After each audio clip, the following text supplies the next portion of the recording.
দীর্ঘ ৩৩ বছর পর অনুষ্ঠিত হলো জাহাঙ্গীরনগর বিশ্ববিদ্যালয়ের হল এবং সংসদ নির্বাচন। সকাল ৯টা থেকে একটানা ভোট চলে বিকেল ৫টা পর্যন্ত।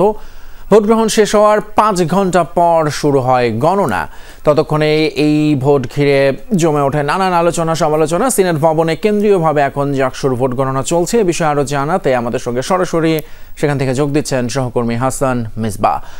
মিসবাহ, ভোট গণনার তো প্রায় ২ ঘন্টার বেশি সময় পার হয়ে গেল। কি অবস্থা এখন?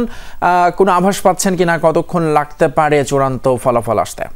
এটি একটি কঠিন প্রশ্ন যে কতক্ষণে আসলে চূড়ান্ত ফলাফল মিলবে, কারণ ৫ ঘন্টা পরে ভোট গণনা শুরু হয়েছে। ভোট গণনা শুরু হওয়ার পরও অ্যানালগ পদ্ধতিতে, অর্থাৎ তারা হাতে গুনে এই ফলাফল দিবেন। এই মুহূর্তে দুটি টেবিলে ভোট গণনা চলছে। প্রথমে শুরু হয়েছিল একটি টেবিলে রাত 10টার পরে 10:10 এরপরে আরও একটি টেবিল পাশে সংযুক্ত করা হয়েছে। এই মুহূর্তে আমরা দেখছি যে আরও একটি টেবিল বসানো হয়েছে, অর্থাৎ কিছুক্ষণের মধ্যে হয়তো 3টি টেবিলে ভোট গণনার যে প্রক্রিয়া সেটি চলতে থাকবে। তবে ৮,০০০-এর মতো ভোট কাউন্ট হয়েছে। সেই ভোট এভাবে গুনতে সেটি আসলে দীর্ঘ সময় লাগবে। যারা এখানে নির্বাচন কমিশনের দায়িত্বে আছেন তারা বলছেন যে এটি আগামীকাল দুপুর নাগাদ হয়তো তারা এই ফলাফল জানাতে পারবেন। কিন্তু আমাদের কাছে যেটি মনে হচ্ছে সেটি আসলে তাদের পক্ষে সম্ভব হবে না। বিকেল 5:30 নাগাদ ফলাফল ঘোষণা করা হতে পারে, এরকম একটি তথ্য আমাদের কাছে আছে। আর এর মধ্যে প্রায় 68% ভোট কাস্ট হয়েছে, অর্থাৎ প্রায় 8,000 শিক্ষার্থী তাদের ভোটাধিকার প্রয়োগ করেছেন। আমরা জানি যে শুরুর দিকে এটা ওএম-এর ব্যালট পদ্ধতিতে এই ভোট গ্রহণ শুরু হয়েছিল। এরপরে সেটি নিয়ে বিতর্ক কিংবা অভিযোগ উঠবার পরে সেটি আসলে পরবর্তীতে অ্যানালগ পদ্ধতিতে সেই ভোট নেওয়া হয়েছে। যদি ওএম-এর পদ্ধতিতে ভোট গ্রহণ হতো সেখানে হয়তো ফলাফলে এই দীর্ঘসূত্রতা কিংবা সময় যে অনেক লাগছে সেটি হয়তো বা কমে আসতে পারত।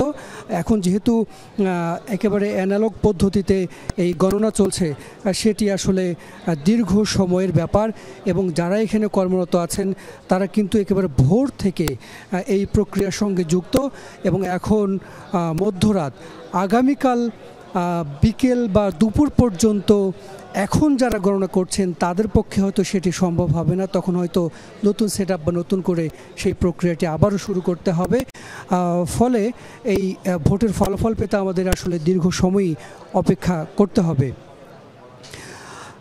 আপনি বলছিলেন যে দীর্ঘ 33 বছর পর, হ্যাঁ, 1992 সালের পরে আর এই জাকসুর নির্বাচন অনুষ্ঠিত হয়েছে। সকাল 9টায় ভোট গ্রহণ শুরু হয়েছে, বিকেল 5টায় শেষ হয়েছে। বেশ কয়েকটি হলে বিকেল 5টায় এই ভোট গ্রহণ শেষ করা সম্ভব হয়নি। বিশেষ করে কবি নজরুল ইসলাম হলে এই ভোট গ্রহণ চলেছে 7:10 পর্যন্ত।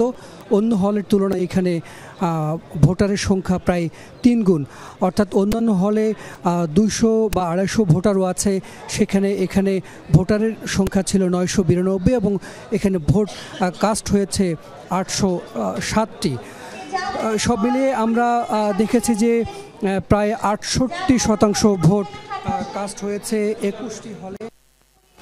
সেই হিসেব যদি আমরা করি, এক একজন ভোটার প্রায় 40টি তাদের ভোট দিতে হয়েছে। তো যারা এখানে গণনা করছেন তাদেরকে আসলে 40টি ভোট গণনা করতে হবে। সেটি আসলে একেবারে সময় সাপেক্ষ একটি ব্যাপার।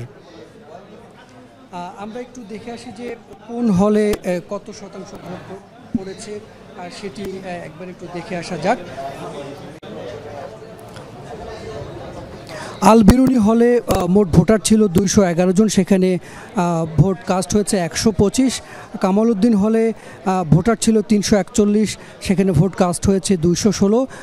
মোশাররফ হোসেন হলে 487 ভোটারের মধ্যে ভোট দিয়েছেন 310 জন। নওয়াব ফয়জুন্নেসা হল, সেখানে 287 জনের মধ্যে। তো সব মিলিয়ে প্রায় 68% মতো ভোট কাস্ট হয়েছে। এখন তারা যদি যেভাবে গণনা করছেন এই টেবিলের সংখ্যা বাড়ানো হয়, তাহলে সেক্ষেত্রে হয়তো ভোট গণনার সময় খানিকটা কমে আসতে পারে এবং আরও কিছুটা আগেই এই ফলাফল আমরা জানতে পারি। তেতবির। মিসবাহ, ধন্যবাদ আপনাকে। জানাচ্ছিলেন জাহাঙ্গীরনগর বিশ্ববিদ্যালয়ের সিনেট ভবন থেকে জাকসুর নির্বাচনের এবং ভোট গণনার সবশেষ খবরাখবর।